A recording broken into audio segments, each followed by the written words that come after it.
नमस्कार दोस्तों, स्वागत है आपका टेक्नो डिफेंस अपडेट पे। तो दोस्तों, इस साल की शुरुआत में मैंने आप सबको एक वीडियो बना करके बताया था कि भारत 2022 में क्या क्या खास वेपन्स को टेस्ट करने वाला है और उन्हीं हथियारों की लिस्ट में मैंने रखा था अस्त्रा मार्क 2 और साथ में XRSAM को। तो देखिए दोस्तों, DRDO पहले ही एक नो टर्म वार्निंग को जारी कर चुका है जो कि लगभग 175 यानी कि 175 किलोमीटर के आसपास है, जिसे देखकर पता चलता है कि यहाँ पर जो अस्त्रा मार्क 2 मिसाइल है उसका टेस्ट हो सकता है, क्योंकि उस मिसाइल की जो रेंज है वो लगभग 160 किलोमीटर तक बताई जाती है। तो अब उसके बाद एक और जो नो टर्म वार्निंग है उसको जारी किया गया है, जो कि 24 और 25 फरवरी तक यानी कि आज और कल के लिए है। तो इस नो टर्म वार्निंग को आप अपनी स्क्रीन के ऊपर देख सकते हैं। यहाँ पर इसकी जो रेंज है वो 355 किलोमीटर यानी कि 355 किलोमीटर तक रखी गई है। तो ये जो रेंज है ये DRDO के XRSAM एयर डिफेंस सिस्टम से मैच करती है,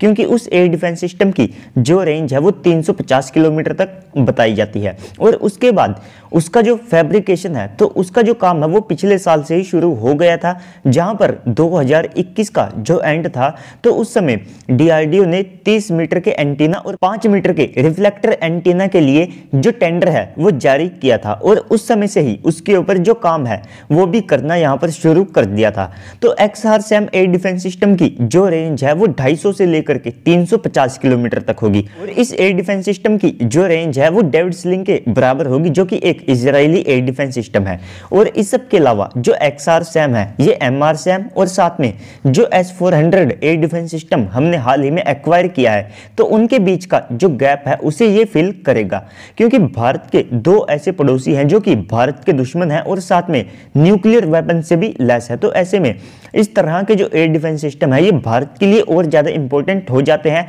और इसी के तहत भारत एक multi layer air defence system को तैयार कर रहा है, जिसमें QRSAM, VLRSAM, Barak 8, MRSAM, XRSAM और साथ में जो आकाश और आकाश NG से लेकर के जो S-400 जैसे एयर डिफेंस सिस्टम है वे शामिल है। और साथ में हम वेरी लॉन्ग रेंज का इंटीग्रेटेड जो बैलिस्टिक मिसाइल डिफेंस सिस्टम है उसको भी तैयार कर रहे हैं, वो भी अब जल्द ही भारत तैयार कर देगा। और इस तरह हमारा एक मल्टी लेयर का जो एयर डिफेंस सिस्टम है वो जल्द ही तैयार हो जाएगा। तो दोस्तों, जो XRSAM है वो 350 किलोमीटर की रेंज पर जो हाई RCS के लो मैन्यूवरेबल टारगेट है उनको डिस्ट्रॉय करने में सक्षम है, जैसे कि जो टैंकर हो गए, रिफ्यूलर हो गए या फिर ट्रांसपोर्ट एयरक्राफ्ट और हेलीकॉप्टर। तो इन्हें ये इतनी रेंज के ऊपर डिस्ट्रॉय करने में सक्षम होगा। और 250 किलोमीटर की जो रेंज है वो लो RCS के जो हाईली मैन्यूवरेबल टारगेट होते हैं उनके लिए होगी, जैसे कि क्रूज मिसाइल, स्टेल्थ एयरक्राफ्ट और साथ में ड्रोन्स। तो इस एयर डिफेंस सिस्टम को 2024 तक कमीशन करने का प्लान है, और इसे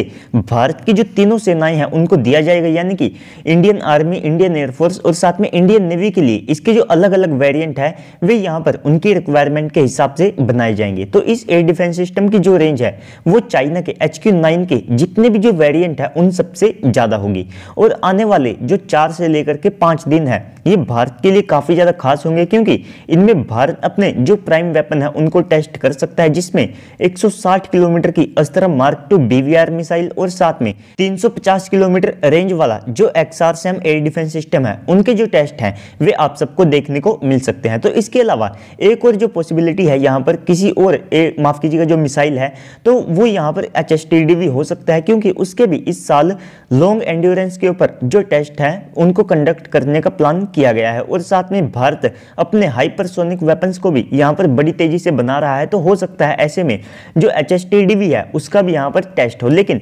जिस तरह का जो नो टर्म एरिया जारी किया गया है और साथ में उसकी जो रेंज वगैरह है उससे यहाँ पर लगता है कि मोस्ट प्रोबेबली यहाँ पर जो XRSAM एयर डिफेंस सिस्टम है वही टेस्ट हो सकता है। तो दोस्तों, इस सब के अलावा आपको क्या लगता है कि कौन सा टेस्ट आप सबको इन दोनों नो टर्म वार्निंग में देखने को मिल सकता है? कमेंट सेक्शन में बताइएगा। और अगर आपको वीडियो अच्छी लगी है तो वीडियो को लाइक करके चैनल को भी सब्सक्राइब कर दीजिएगा। तो चलिए दोस्तों, आज की इस वीडियो में इतना ही, मिलते हैं अगली वीडियो में, तब तक के लिए गुड बाय, जय हिंद।